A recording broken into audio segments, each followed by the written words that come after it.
You are listening to HOA Justice Stories.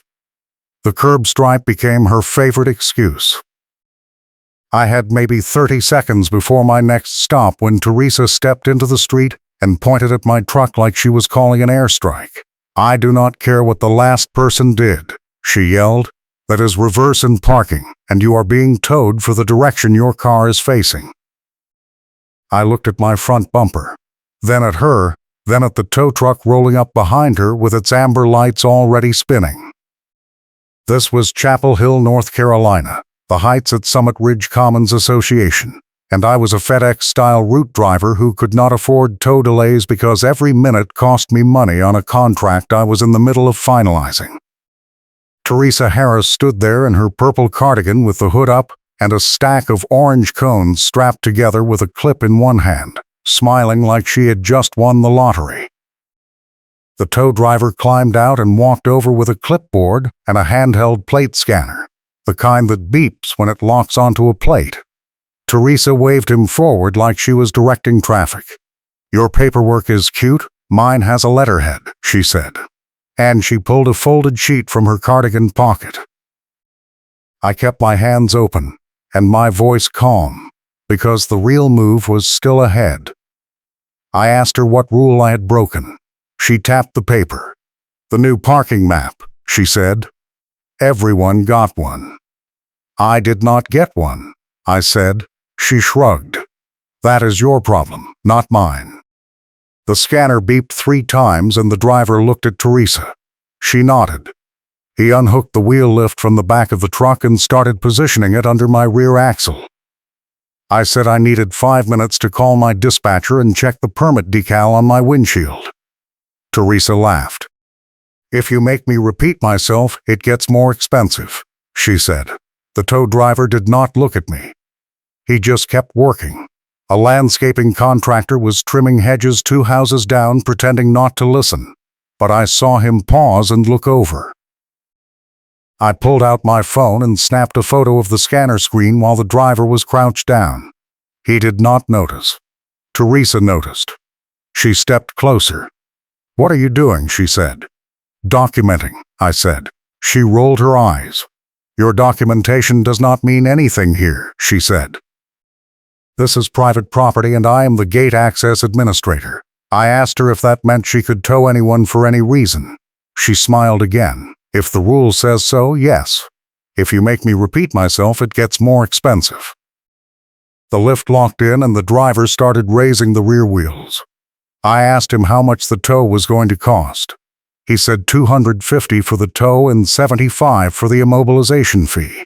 I asked what immobilization fee meant. He pointed at the tire clamp that was already clamped onto my front driver's side wheel. I had not even seen him put it on.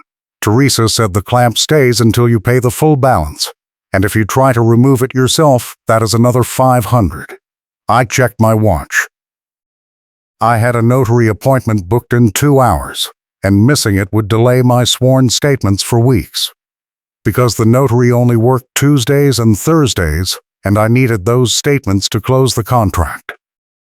I told the driver I would pay the fee if he gave me a receipt with his vendor name and a copy of the authorization.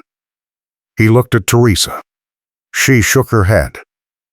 "You pay at the yard," she said. "The yard does not open until 9 tomorrow. I said that was not acceptable. She said it was not her problem.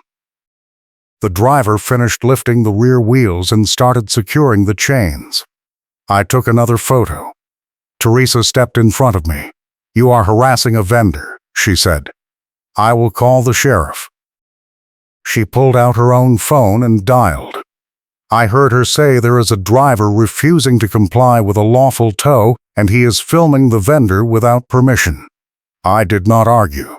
I kept filming. The driver climbed back into the cab and started pulling forward. My truck rolled with him, rear wheels up, front tire clamp dragging. The contractor finally looked up from the hedge and called over. "Is that the same clamp from last month?" he said. Teresa turned and glared at him. He went back to trimming. The tow truck rolled my vehicle around the corner and out of sight. Teresa stood there with her phone still out. "The sheriff is on the way," she said. "You should leave before they arrive." I said I was not going anywhere until I had a receipt and a copy of the authorization. She said I would get it at the yard tomorrow. I asked her who authorized the tow. She said the management company did, under the new parking enforcement policy. I asked when the policy was approved. She said it was approved at the last board meeting. I said I did not get a notice about the meeting. She said notices were posted in the clubhouse and on the website. I asked for the website address. She said it was in the welcome packet. I walked back to the corner and took a photo of the street. There was no new sign. There was no painted curb. There was no posted notice.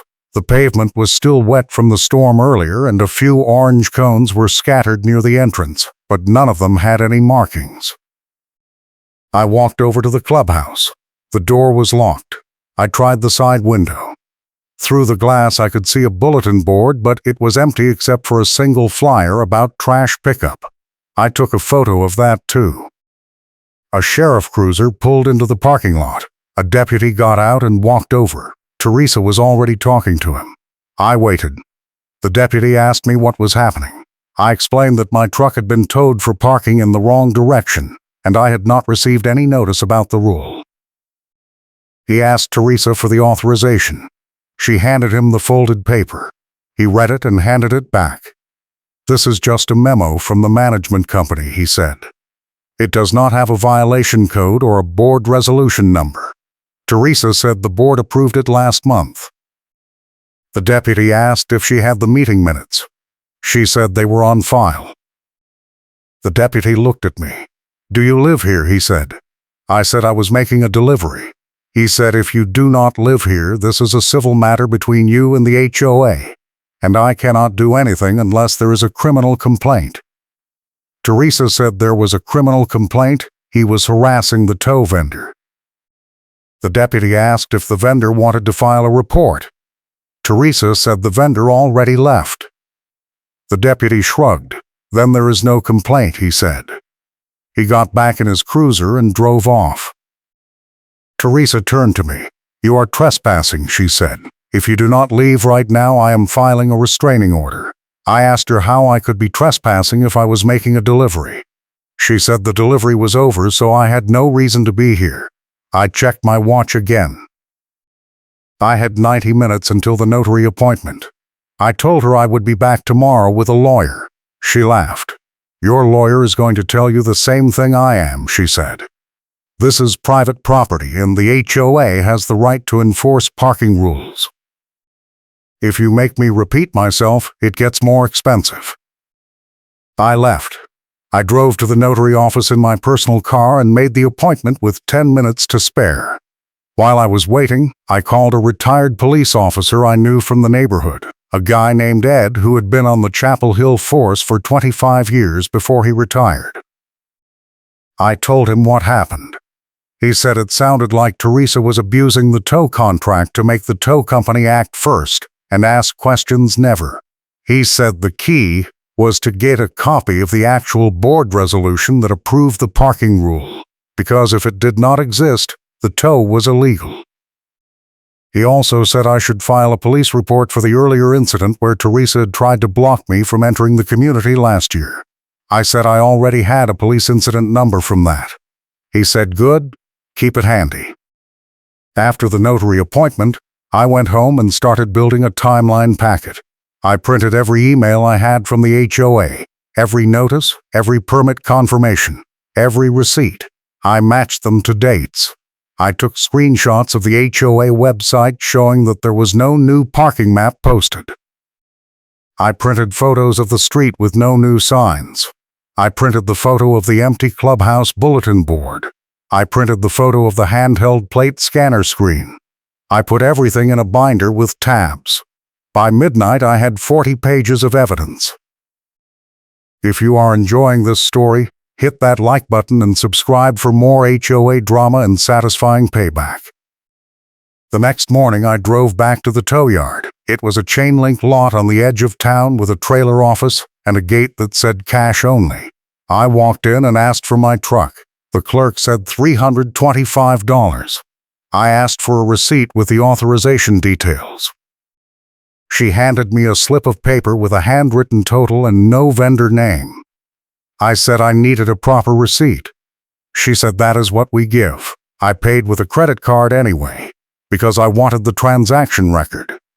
She ran it and handed me the slip. I asked who authorized the tow. She said the management company. I asked for the name. She said it was on file. I asked to see the file. She said no. I went outside and found my truck. The tire clamp was still on. I went back inside. The clerk said the clamp comes off when the immobilization fee is paid. I said I just paid the total. She said the total did not include the clamp removal. That is another $75. I said you just told me $325 was the full balance. She shrugged. I called the office, she said. They said the clamp fee is separate. I paid another $75 and she sent someone out to remove the clamp. It took 20 minutes. By the time I got back on the road, I had lost 4 hours and $390. I called my dispatcher and explained the situation. He said the contract was still on track, but I needed to finish the route by Friday or the client was going to pull out. I said I would make it work. I drove to the next stop and kept going. Every time I parked, I checked the curb, the signs, the painted lines. I took photos of every spot. I was not going to let Teresa catch me again. That afternoon, I got a call from the management company. A woman named Linda said there had been a complaint filed against me for aggressive behavior toward the gate access administrator. I asked who filed it. She said Teresa Harris. I asked what the complaint said. She said I had harassed the tow vendor, filmed without permission, and refused to leave private property after being asked. I said that was not what happened and I had photos and a police incident number to prove it. She said the board was scheduling a hearing and I would receive a notice by mail. I asked when the hearing was. She said it had not been scheduled yet. I said I needed to know immediately because I had work commitments. She said the board meets once a month and the next meeting was in 3 weeks. I said that was not acceptable. She said it was the board's decision, not hers. I asked if I could request an emergency hearing. She said I could submit a request in writing and the board would consider it. I said I would send it today. She said fine. I spent the next 2 hours writing a formal hearing request. I explained that the tow was unauthorized, that I had not received notice of the new rule, that the management company memo was not a valid board resolution, and that I had evidence proving Teresa had a pattern of using the tow contract to harass residents. I attached the police incident number from the earlier trespass attempt. I attached copies of the photos. I attached the timeline packet. I sent it by certified mail and email. 2 days later, I got a response. The board had scheduled an emergency hearing for the following Tuesday at 7 in the evening. The location was the courthouse annex in downtown Chapel Hill. I called Ed and asked if he could come as a witness. He said yes. I also asked him what the courthouse annex meant. He said it probably meant the sheriff's substation lobby, which had a mediation table the county used for civil disputes. He said that was a good sign because it meant the board was taking it seriously, or at least seriously enough to do it on neutral ground. I spent the weekend preparing. I made copies of the timeline packet for every board member. I highlighted the key points. I printed a map showing the location of the tow and the absence of any posted signs. I printed a photo of the clubhouse bulletin board showing it was empty on the day of the tow. I printed the receipt from the tow yard showing the vendor name was missing. I printed the memo from the management company showing it had no board resolution number. I printed the police incident report showing Teresa had tried to block me from entering the community 6 months earlier. I put everything in labeled folders. On Tuesday, I arrived at the courthouse annex 30 minutes early. The lobby was small, just a waiting area with chairs and a table in the corner. A deputy was sitting at the front desk. Ed showed up a few minutes later. We sat and waited. At 7, 3 board members walked in. Teresa, a man named Greg who was the treasurer, and a woman named Diane who was the secretary. They sat at the table. Teresa had her stack of orange cones with her again, leaning against the wall. She also had a clipboard and a handheld plate scanner sitting on the table in front of her. The deputy looked over and nodded at Ed. Greg opened the meeting. He said we were here to discuss a parking violation and the subsequent tow, and also a complaint filed by Teresa regarding my behavior. I said I wanted to present evidence first. Teresa said the complaint should be addressed first. Greg said we would do evidence first and then the complaint. Teresa sighed. I handed out the folders. I walked them through the timeline. I showed the photo of the empty clubhouse bulletin board. I showed the map with no posted signs. I showed the management company memo with no board resolution number. I showed the police incident report. I said Teresa had used the tow contract as a weapon to harass me, and this was the second time she had done it. Teresa interrupted. That is defamation, she said. You cannot prove any of that. I pulled out the police incident number. I handed it to Greg. This is from 6 months ago, I said. Teresa tried to block me from entering the community by claiming my guest pass was not valid. The officer who responded documented that the guest pass was valid and that Teresa had no authority to block access. Ed spoke up. I was the responding officer, he said. I remember the call. Teresa turned red. That has nothing to do with this hearing, she said. Greg read the incident report. He looked at Teresa. Is this accurate, he said. Teresa said the incident was a misunderstanding and it was resolved on site. Ed said it was not resolved. Teresa refused to acknowledge the guest pass and continued to block the entrance until I told her to move or I would cite her for obstruction. Teresa said that is your version. Ed said it is the version in the official report, which you can verify with the county. Diane spoke up. She said she had not been on the board 6 months ago, but she wanted to know if the new parking rule had been properly approved. Greg said he did not remember approving any new parking rule. Teresa said it was approved at the October meeting. Diane asked if there were minutes. Teresa said the minutes were on file with the management company. Greg said he would check with Linda. Teresa said this is a waste of time, the rule is clearly posted in the clubhouse. I said the clubhouse was locked and the bulletin board was empty. Teresa said it was posted last week. I said I took this photo 2 days ago.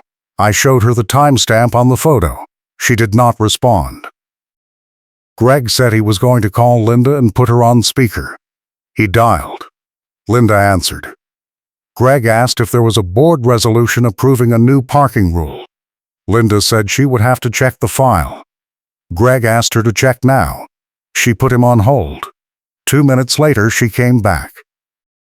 She said there was no board resolution on file for any parking rule changes in the last 12 months. Teresa stood up. That is impossible, she said. I submitted the resolution myself. Linda said there is no record of it here. Greg asked Linda if the management company had authorized the tow. Linda said the authorization came from Teresa directly, using her role as gate access administrator.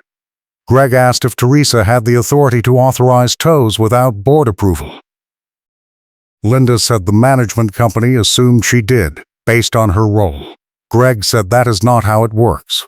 Teresa said this is ridiculous. Your paperwork is cute. Mine has a letterhead. Greg said show me the letterhead. Teresa pulled out the folded memo. Greg read it and handed it to Diane. This is not a board resolution, he said. This is a memo from Linda saying the parking enforcement policy is in effect. It does not say the board approved it. Diane looked at Teresa. Did you write this memo and ask Linda to send it out as if it came from the board, she said. Teresa said I coordinated with the management company to enforce the rules. Diane said that is not what I asked. Teresa sat down and crossed her arms. If you make me repeat myself, it gets more expensive, she said. Diane said that does not make any sense in this context. Greg said we are done here. The deputy at the front desk leaned over. He said if there is no valid board resolution, the tow was unauthorized, and you should refund the fees and clear the ledger. Greg nodded. He said, I agree. Teresa said this is a witch hunt. Greg said you abused your role and cost this man $400 plus lost work time. The board is going to refund the tow and immobilization fees and clear the ledger. Teresa said over my dead body. Diane said you do not get a vote on this, Teresa. Greg said we are also removing you as gate access administrator effective immediately, and you will no longer have access to the handheld plate scanner or the tow contract. Teresa stood up again. You cannot do that, she said. Greg said we just did. The deputy said you should leave now, ma'am. Teresa grabbed her clipboard and the handheld scanner. The scanner slipped and clattered onto the table. The deputy picked it up. This is county property, he said. You do not have authorization to use this. Teresa said I got it from the management company. The deputy said the management company does not own county equipment. He took the scanner and set it on his desk. Teresa left. Greg said he would send a formal letter to the management company directing them to refund my fees within 10 business days and to issue a written apology. He also said the board would be reviewing the tow contract and likely terminating it. Diane said we need to adopt a clear parking and towing policy with a neutral appeal process and proof standards. Greg said agreed. Ed said if you need a policy template, I can send you one the county uses. Greg said that would be helpful. I left the courthouse annex with my folders and my timeline packet. Ed walked me to my car. He said you did good, that was a clean evidence presentation. I said I learned from the best. He laughed. A few days later, I got a check in the mail from the management company for $390 and a letter saying the tow had been rescinded. The letter also said Teresa Harris was no longer serving as gate access administrator and all parking enforcement would go through the management company with board oversight. The following month, the board held a special meeting to adopt the new parking policy. I attended.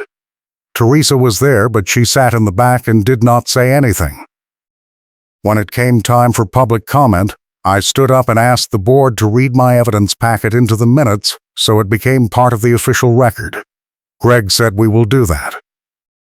Diane said we also want to thank you for bringing this to our attention, because it turns out Teresa had been using the tow contract to generate fees that were being split with the vendor.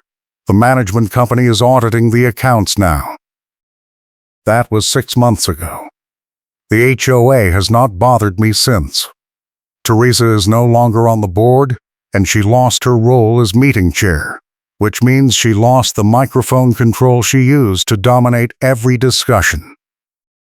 The new parking policy is posted in the clubhouse and on the website, and it includes a neutral appeal process with proof standards. The tow vendor contract was terminated, and the board hired a new vendor that requires written board authorization before any tow. The handheld plate scanner turned out to be county property that Teresa had borrowed without permission, and the county took it back. Last week I saw Teresa in the parking lot. She was loading groceries into her car. I waved. She did not wave back. The landscaping contractor was trimming the same hedge he had been trimming the day of the tow. He looked up and grinned. I walked over. He said I heard what happened at that hearing. He said Teresa used to fine him every time he parked his truck on the street, and he paid it every time because he did not know he could fight it. I said you can always fight it if you have proof. He said I know that now. I checked my watch. I had another delivery to make. I climbed into my truck and drove off.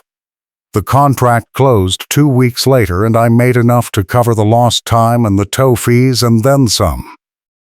The Heights at Summit Ridge Commons Association is a neighborhood where curb appeal matters more than reality, but at least now the rules are clear and the process is fair. I hope your week goes smoothly.